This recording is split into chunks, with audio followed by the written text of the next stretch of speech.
निसर्गाच्या कुशीत विसावलेला एक नयनरम्य तालुका मोखाडा। सह्याद्रीच्या घाटमाथ्यावरून पश्चिमेकडे धावणारे रस्ते येथील निसर्ग सौंदर्यात अजून भर घालतात। चौफेर पसरलेली शेती, बाजूनीच खळखळ आवाज करत वाहणारे झरे, पावसाच्या चिंब सरींमध्ये भात लावण्याला झालेली सुरुवात। जुलै महिना म्हणजे निसर्गाचा आनंदोत्सव।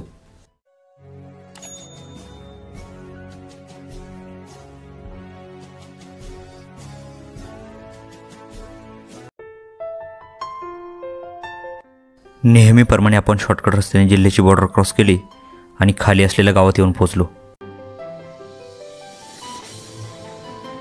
हिरव्यागार डोंगरांच्या पाठीवरून संथपणे खाली येणारी पावसाची पाणी, सोबतच थंड वाऱ्याची लाट मनाला स्पर्श करून जाते। हे वरवर बघायला जरी आनंददायक वाटलं, त्यापेक्षा येथील जीवन कितीतरी पटीने कठीण आहे। रात्रभर धोधो कोसळणाऱ्या पावसाच्या आवाजाने सकाळी लवकर जाग आली। आज तालुक्याच्या ठिकाणी मोखाडा येथे जायचं होतं। त्याआधी आम्ही गावाबाहेर एक फेरफटका मारला आणि साधारणतः 10 किलोमीटर अंतरासाठी आम्ही प्रवास सुरू केला।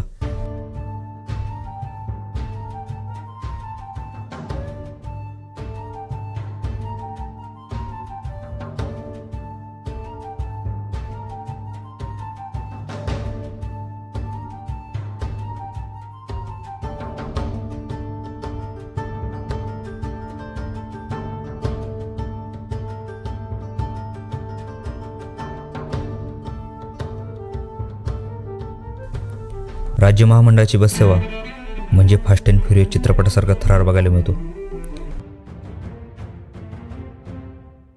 रस्त्यावरील पाण्याचा उंच फवारा उडवत एक बस आमच्या पाठीमागून येत होती।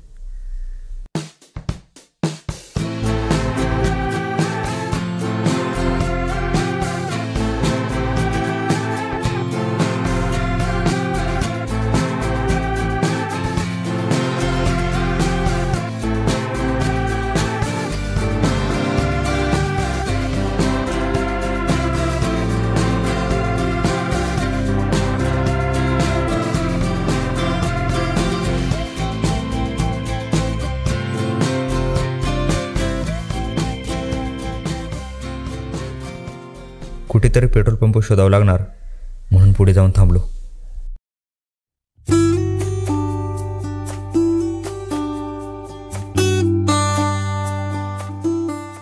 पेट्रोल पंपावरली गर्दी बघितली आणि मुकाट्याने पुढचा प्रवास सुरू केला।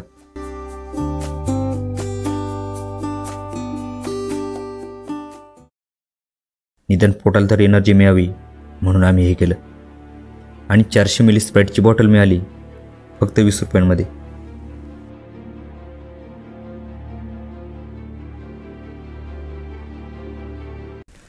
नेहमीपेक्षा कमी गर्दी असल्याचे समजल्यावर आम्ही आता बाजारात जाण्यासाठी निघालो। AIच्या मदतीने स्टेटस अपडेट केलं आणि पुढे आलो तर तेथील गर्दी खूपच जास्त होती।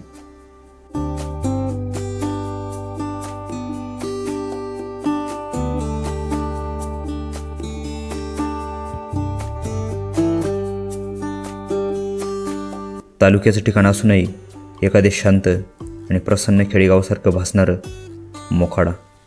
अशाच प्रकारच्या नवनवीन प्रवास कथा सर्वात आधी बघण्यासाठी खालील सबस्क्राईब बटनावर क्लिक करा।